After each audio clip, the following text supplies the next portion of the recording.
Good morning, class. How are you? Fine? Okay. Now, welcome to your SST class. I am your SST teacher.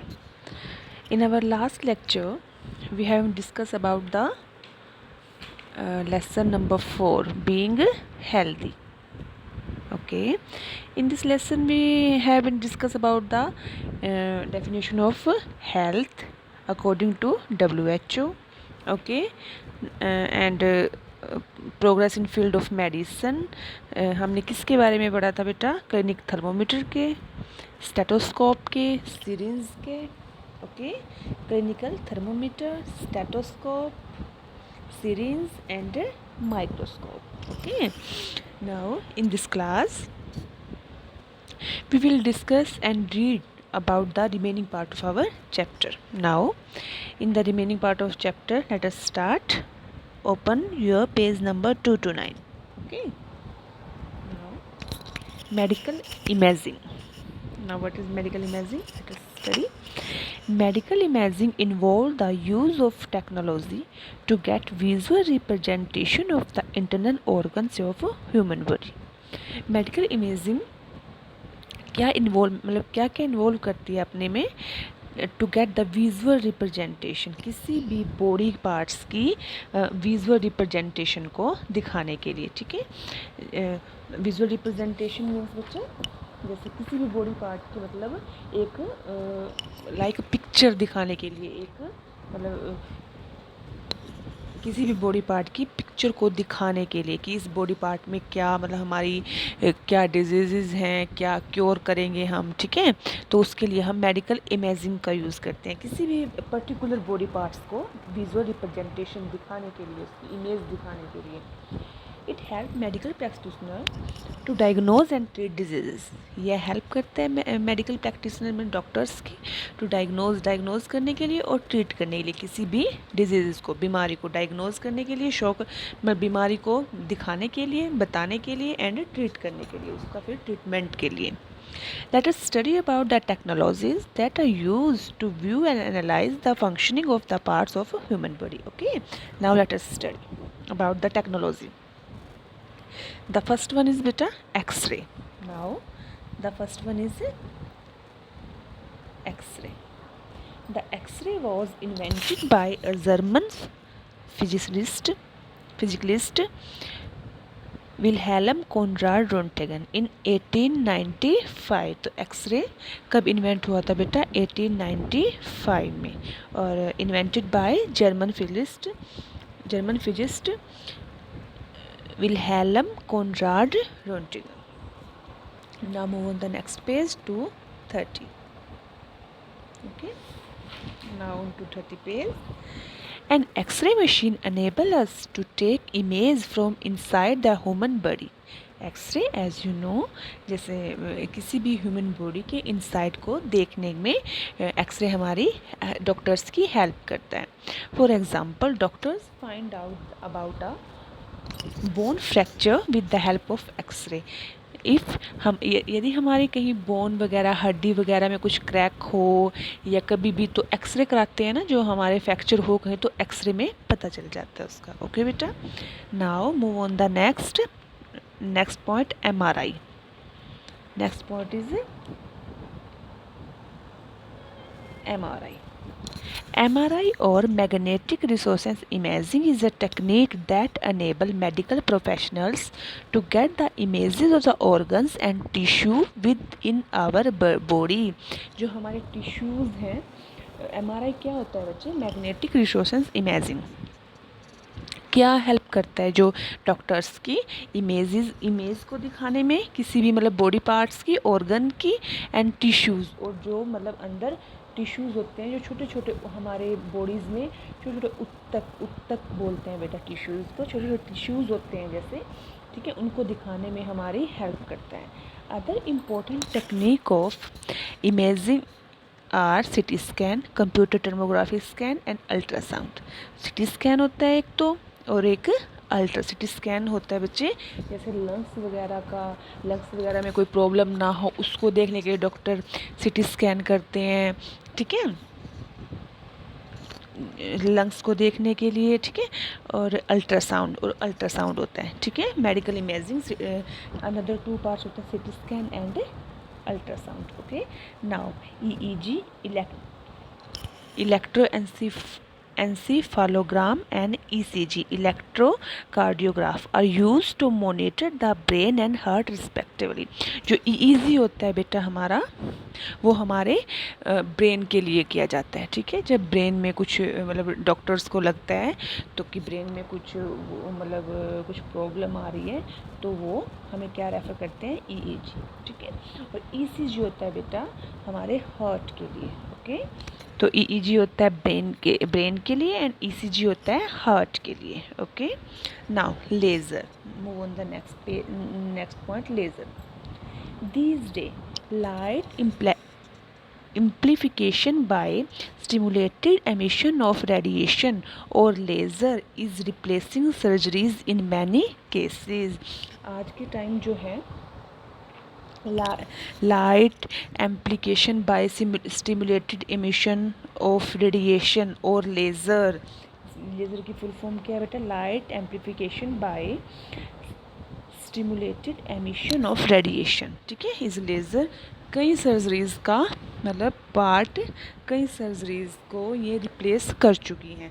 कई surgeries से हम बच सकते हैं laser करा के, ठीक है, ठीक है। जैसे बेटा मैं आपको एग्जांपल दे रही हूँ एक, जैसे किसी आइज़ वीक हो जाती हैं, ठीक है, तो आँखों का मतलब आँखों का ऑपरेशन वगैरह बताया होता है, ठीक है, तो हम लेज़र ने उसकी जगह ले ली है। काफ़ी हद तक हम आँखों का जैसे लेज़र भी करा सकते हैं, ठीक है, उससे हम ऑपरेशन से बचा जा सकता है, ठीक है।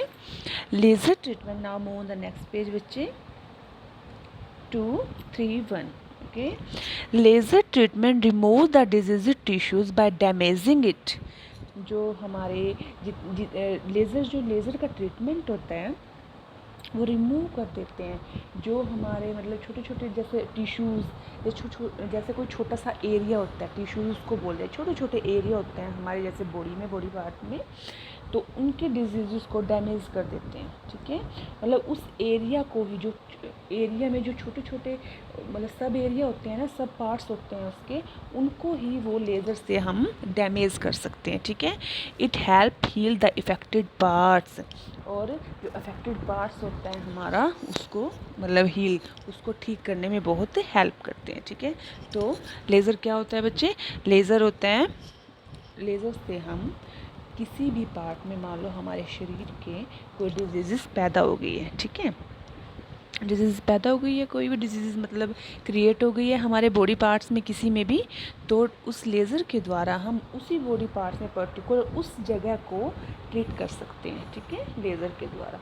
लेज़र में ऐसी लाइट्स होती हैं बच्चे, वो उसी जगह पे जाके मतलब डॉक्टर कुछ उसी मतलब एरिया पे, पर्टिकुलर एरिया पे लगाते हैं उस लाइट को, और वो एरिया मतलब वो टिश्यू वहाँ से डैमेज हो जाता है, जो जिस टिश्यू में डिजीज़ क्रिएट हो रही है, डिजीज़ स्टार्ट हो रही है, वो टिश्यू ही वहाँ से डैमेज हो जाता है, ठीक है।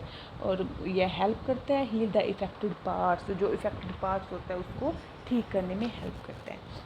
Now move on the next part, antibiotic and Alexander Fleming, एक ब्रिटिश साइंटिस्ट जो Alexander Fleming discover penicillin discover किया था। द फर्स्ट एंटीबायोटिक इन 1928 में फर्स्ट पेंसिलिन आई थी, हमारी फर्स्ट एंटीबायोटिक। आजकल तो मार्केट में बहुत मतलब एंटीबायोटिक आ रही हैं। Okay, he discover this drug while conducted research on bacteria. उन्होंने यह कब डिस्कवर की थी, जब वो बैक्टीरिया पे अपना रिसर्च कर रहे थे, ठीक है। Over time many more antibiotics have been discovered that are used today to cure several diseases. आज के टाइम में तो बच्चे बहुत एंटीबायोटिक आ गई है मार्केट में, बहुत जो हमारी बीमारियों को मतलब बहुत क्योर कर रही हैं। Okay, now vaccination, move on the next page, vaccination. Next point, Edward Jenner, an English doctor, is coming up with the first vaccine against smallpox in 1796. सबसे पहली वैक्सीनेशन कब की? वैक्सीनेशन मीन्स होता है बेटा इसे इंजेक्शन लगाना, ठीक है, वैक्सीन देना, किसी पर्टिकुलर बीमारी के लिए वैक्सीन देना। एडवर्ड जेनर ने सबसे पहले वो वैक्सीनेशन की थी, ठीक है। और कौन से ईयर में की थी बच्चे? 1796 में स्मॉल पॉक्स के लिए, ठीक है। स्मॉल पॉक्स एक चिकन पॉक्स टाइप वो लोग होती है, डिजीज़ होती है, ठीक है। Today we have vaccination for a number of diseases such as tuberculosis means TB, जैसे TB हो जाती है, cholera, tetanus, typhoid, whooping cough and yellow fever. हमें जो टेटनस हो जाती है, टाइफाइड होता है, वूफिंग कफ होता है बच्चे, जो काली खांसी होती है, जैसे कंटिन्यूसली खांसी हो रही है, कभी रुक रुक के हो रही है, ठीक है। एंड येलो फीवर, और जो बुखार होता है फीवर वगैरह का, उसमें इसके लिए आजकल वैक्सीनेशन दी जाती है, ठीक है। Now पेस्टराइजेशन। Louis Pasteur, a French chemist, discovered that diseases causing germs were present in water and milk. एक फ्रेंच केमिस्ट थे जो हमारे डिस्कवर की थी उन्होंने ये डिजीज़, जो उन डिजीज़ के लिए डिस्कवर की थी बच्चे जो वाटर और मिल्क से हमारे मतलब वाटर और मिल्क से होते हैं, ठीक है। Boiling at a particular temperature for a certain time kill the germs. उन्होंने देखा कि जर्म्स को एक boiling at the particular temperature पे बॉयल करके जर्म्स को मारा जा सकता है। This method of killing of germs came to be known as pasteurization. इस मेथड को आगे मतलब क्या कहा गया? Came to known as pasteurization. Okay, now sterilization. Many steps are taking to control infection. बहुत से स्टेप्स उठाए जा रहे हैं। Joseph Lister an English surgeon, एक इंग्लिश सर्जन थे हमारे, डिस्कवर द एंटीसेप्टिक डिस्कवर किए थे उन्होंने। He used carbolic acid for dressing wounds to control and reduce infection. उन्होंने क्या यूज़ किया था? कार्बोलिक एसिड यूज़ किया ड्रेसिंग बाउंड्स, जो घाव हो जाते हैं उनको ड्रेस करने के लिए, to control and reduce infection. और उन घावों में जो इन्फेक्शन होती थी उसको कंट्रोल करने के लिए, रिड्यूस करने के लिए। Now Robert Koch, a German scientist, found that exposure to steam kill germs. A German scientist found that exposure to steam killed germs. German scientist जो हमारे थे उन्होंने फाउंड किया था that exposure to steam killed germs को, steam से उन्होंने expose किया था कि स्टीम से जर्म्स को किल किया जा सकता है। He advocate sterilization surgical instruments and dressing by steaming them. उन्होंने किस पे एडवोकेट किया था? उन्होंने किस चीज़ का मतलब वो किया था कि sterilizing surgical instruments and dressing by steaming them. उनको मतलब कि जो सर्जिकल इंस्ट्रूमेंट्स होते हैं और ड्रेसिंग होते हैं बाय स्टीमिंग दैम, उनको स्टीम करके ड्रेसिंग मतलब बाय स्टीमिंग दैम, स्टीम करने का एडवोकेट किया था, ठीक है, कि वो स्टीम होने चाहिए। Now this is your chapter number 4. We have completed this chapter. हाँ जी, now okay beta, now in our tomorrow class we will discuss about the new term and book exercise. Okay, thank you, God bless you बच्चे।